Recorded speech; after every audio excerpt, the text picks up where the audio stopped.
Quoi et combien? Voici l'Église en chiffres. Il y a environ 1,2 milliard de catholiques au monde, et le chiffre augmente chaque année. Il augmente actuellement encore plus vite que la population mondiale. Ainsi, le nombre de prêtres a augmenté continuellement dans les dernières années.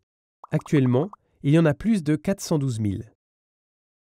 Il y a environ 720 000 religieuses et moniales. Il y a environ 5 100 évêques. L'Église est en charge de 129 000 écoles avec plus de 45 millions d'élèves. Elle entretient 5 400 hôpitaux, 9 000 orphelinats, 14 400 foyers pour les handicapés. Et, avec plus de 100 000 agences de secours, elle est le plus grand prestataire de services de la planète. Le pays avec le plus grand nombre de catholiques est le Brésil. Il y en a 140 millions. Un des pays catholiques les plus petits est le Vatican, avec ses 900 habitants. Mais le Vatican a une importance particulière car il est le centre de l'Église catholique. C'est là qu'habite le pape. Le pape François est le 265e successeur de Saint-Pierre. Il succédait au pape Benoît XVI, qui succédait lui-même à Jean-Paul II, le pape avec la troisième période de fonction la plus longue de l'histoire, 9665 jours, plus de 26 ans. Jean-Paul II a été le pape des records. Il a parcouru, avec ses 104 voyages à l'étranger, dans 129 pays, 1,5 million de kilomètres. Cela correspond à 3 fois la distance de la Terre à la Lune aller-retour. Le pape habite au Vatican.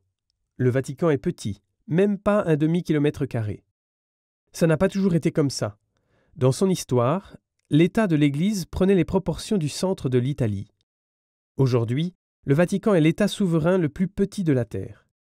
Ce petit état a un supermarché, une poste, une gare, un héliport, des guichets automatiques aux instructions en latin et même une équipe de football nationale.